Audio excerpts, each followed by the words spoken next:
Hello anime lovers, स्वागत है आपका दी एनिमे एक्सप्लेनर चैनल पर। और आज मैं एक्सप्लेन करने वाला हूँ जुजुत्सु काइसेन सीजन 3 के एपिसोड नंबर 4 को। तो चलिए जानते हैं आगे की कहानी को बिना किसी देरी के। एपिसोड की शुरुआत में हम माकी को देखते हैं जो जेनिन क्लैन यानी अपने घर वापस जाती है। सबसे पहले उसे नाओया मिलता है जो बोलता है, तुम यहाँ क्या कर रही हो?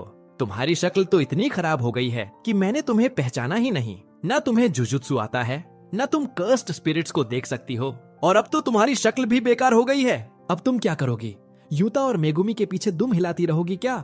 माकी उसे इग्नोर करके आगे बढ़ जाती है और अंडरग्राउंड वेयर हाउस की तरफ जाने लगती है जहाँ सारे कर्स्ड टूल्स रखे हुए थे। माकी की मदर उसे रोकते हुए कहती है, तुम भूल गई क्या कि औरतों को वहाँ जाने की इजाजत नहीं है? माकी कहती है कि उसके पास वेयर हाउस की चाबी है और क्लैन के मुखिया मेगुमी की परमिशन भी। माकी ने ही मेगुमी को बताया था कि नाओबीतो की वसीयत के हिसाब से अब मेगुमी जेनिन घराने का हेड बन गया है। मेगुमी बोलता है कि उसे कोई हेड नहीं बनना और उसे कोई जायदाद भी नहीं चाहिए, पर माकी उसे समझाती है कि जुजुत्सु के 3 बड़े घरानों में से अगर वह जेनिन घराने का हेड बनता है तो उन्हें ऊपर की सारी खबर रहेगी। मेगुमी बोलता है, मेरी जगह तुम हेड बन जाओ। तो माकी कहती है कि वे लोग उसे कभी अपना हेड नहीं मानेंगे। तुम्हारे पास क्लैन की टेक्निक है और तुम्हें डोमेन बनाना भी आता है, पर मैं अभी इस लायक नहीं हूँ। खैर, माकी की मदर उसे बहुत खरी खोटी सुनाती है, पर माकी उसकी नहीं सुनती और वेयर हाउस का दरवाजा खोल देती है और अंदर अपने फादर ओजी को देखकर वो शॉक हो जाती है। दूसरी तरफ जिंची नाओया से बात कर रहा था कि मेगुमी जेनिन घराने का हेड बनने के लिए बेटर चॉइस है, क्योंकि उसके संबंध गोजो क्लैन और कामो क्लैन दोनों से अच्छे हैं।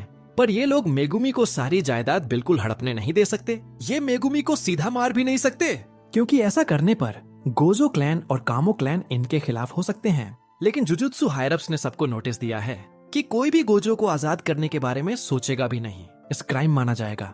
हम लोग इसी चीज का फायदा उठाएंगे। हम मेगुमी, माकी और माई को मार देंगे और सब लोगों से कह देंगे कि ये लोग गोजो को आजाद करने वाले थे। नाओया कहता है, प्लान तो अच्छा है, लेकिन इसमें अंकल ओजी की दोनों बेटियां मारी जाएंगी। तो जिंची बताता है कि ये प्लान ओजी ने ही बनाया है। इधर वेयर हाउस में माकी को अपना फादर ओजी मिलता है, जिसने पहले ही सारे कर्स्ड टूल्स यहाँ से गायब कर दिए थे और उसने माकी की बहन माई को भी चाकू मार दिया है। माकी अब ड्रैगन बोन नाम का कर्स्ड टूल लेकर आगे बढ़ने लगती है, जो कि जूजो ने बनाया था। वह ड्रैगन बोन से ओजी की कटाना काट देती है, लेकिन ओजी अपनी कर्स्ड एनर्जी से माकी को स्लैश कर देता है। ओजी बोलता है, तुम्हें पता है कि मुझे जेनिन घराने का हेड क्यों नहीं बनाया गया था? तुम दोनों लड़कियों की वजह से तुम दोनों किसी काम की नहीं हो और मेरे सिर पर लगा एक बदनुमा दाग हो। वरना जुजुत्सु के मामले में मैं भी अपने भाई से कम नहीं था, लेकिन मेरी 2 निकम्मी बेटियां थीं। ओजी दोनों लड़कियों को एक चेंबर में ले जाकर पटक देता है और बताता है, इस चेंबर में ग्रेड 2 और उससे नीचे के कर्स्ड स्पिरिट्स भरे हुए हैं जो कि जल्द ही तुम्हें खा जाएंगे। फिर वह इन्हें अलविदा कहकर यहाँ से चला जाता है। माई रेंगते हुए माकी के पास आती है और देखती है कि उसके दिल की धड़कन अब भी चल रही थी। फिर वह माकी का मुंह खोलकर उसे अपनी सांसें देने लगती है। माकी की आंखें एक ड्रीम जैसी जगह में खुलती हैं, जैसे उसे किसी ने डूबने से बचा लिया हो। माई बताती है कि वह अपनी कर्स्ड एनर्जी से कुछ भी बना सकती है, पर उसके अंदर कर्स्ड एनर्जी इतनी कम है कि वह दिन भर में बस एक बुलेट ही बना पाती है।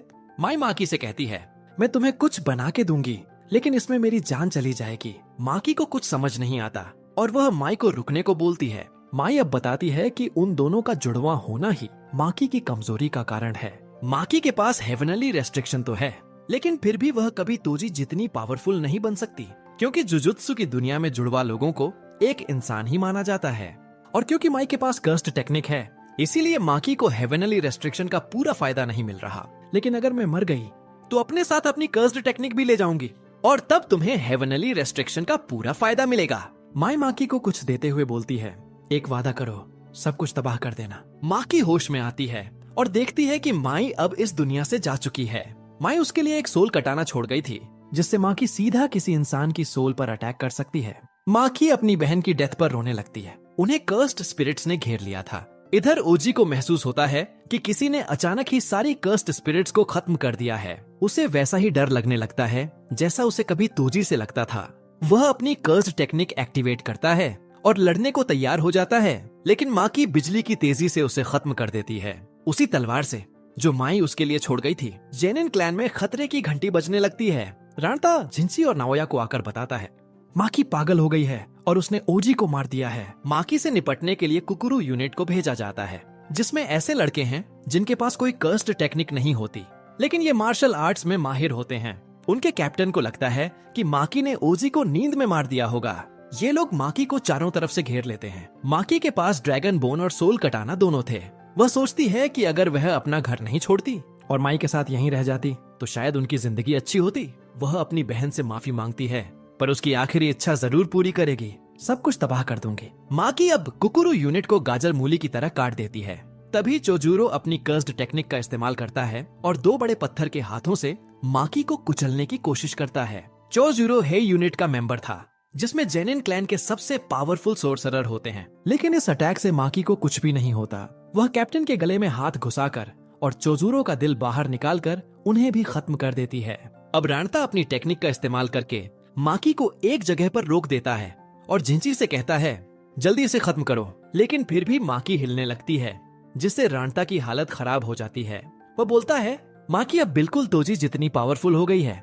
तोजी चाहता तो जेनिन क्लैन का सफाया कर सकता था, लेकिन अगर हमने माकी को नहीं रोका तो ये जरूर हमारा खात्मा कर देगी। जिंची अब अपना अटैक करता है और आसमान से ढेर सारे पंचेस माकी के ऊपर गिराता है, जिससे वहाँ एक बहुत बड़ा धमाका होता है। राणता को लगता है कि वे लोग जीत गए हैं, लेकिन घायल होने की वजह से वह खुद जिंदा नहीं बचता। पर हम देखते हैं कि माकी तो बिल्कुल ठीक थी। उसके हाथ में जिंची था, जिसे वह नदी में बहा देती है। यह देखकर नाओया बोलता है तुम्हारे सीने में दिल नहीं है क्या? तो माकी जवाब देती है नहीं, माई अपने साथ मेरा दिल भी ले गई है। नाओया जब छोटा था तभी से उसकी बहुत तारीफें होती थीं। सबको पता था कि बड़ा होकर वही जेनिन क्लैन का हेड बनेगा। वो तोजी के बारे में भी सुनता था कि वह एक लूजर है जिसके पास कोई कर्स्ड एनर्जी नहीं है। नाओया भी ऐसे लूजर की शक्ल देखना चाहता था, लेकिन जब उसने तोजी को पहली बार देखा तो उसका शरीर कांप गया था। अब माकी भी तोजी जितनी पावरफुल हो चुकी थी और उसने जेनिन क्लैन का लगभग सफाया कर दिया था। अब सिर्फ नाओया ही बाकी रह गया था। नाओया माकी पर सुपर स्पीड से अटैक कर देता है। माकी उसकी मूवमेंट्स को गिनने लगती है। नाओया कहता है कमजोर को हमेशा ताकतवर के बारे में पता होना चाहिए। तोजी को अगर सच में किसी ने समझा है तो वह मैं हूँ और गोजो, लेकिन तुम तोजी नहीं हो। वह अपनी स्पीड बढ़ाता ही जाता है और अब वह सुपरसोनिक स्पीड से माकी पर अटैक करने वाला होता है, जिससे एक ही बार में माकी का नामो निशान मिट सकता था। माकी इस अटैक को खुद पर लेने के लिए तैयार हो जाती है। इससे उसकी हड्डियां टूटेंगी, लेकिन नाओया रुक जाएगा। नाओया उसका प्लान समझ जाता है और अटैक करने के बजाय उसे टच कर देता है। नाओया जिस भी ऑब्जेक्ट को टच करता है उसे उसका 24 FPS वाला रूल फॉलो करना पड़ता है। ऐसा न करने पर वह 1 सेकंड के लिए फ्रीज हो जाता है। नाओया को लगता है कि माकी फ्रीज हो गई है और वह उसे खत्म करने वाला था, लेकिन माकी पलटकर बोलती है कि वह 24 FPS वाला रूल फॉलो कर रही है। अपनी नई बॉडी की वजह से वह नाओया की टेक्निक समझ चुकी थी कि वह 1 सेकंड में 24 मूवमेंट्स करता है। माकी घूमकर उसके मुंह पर एक जोरदार मुक्का मारती है, जिससे नाओया के चेहरे की सारी हड्डियां चकनाचूर हो जाती हैं। अब सिर्फ माकी की मदर बची थी। माकी घर के अंदर जाकर उसे भी ढूंढ लेती है और उसे भी काट देती है। हम देखते हैं कि नाओया किसी तरह जिंदा बचा हुआ था, लेकिन पीछे से माकी की मदर आकर उसे चाकू घुसा देती है और दोनों खत्म हो जाते हैं। आखिर में वह सोचती है कि वह खुशनसीब है कि उसने उन दोनों लड़कियों को जन्म दिया। माकी अब माई की बॉडी लेकर वहाँ से जाने लगती है।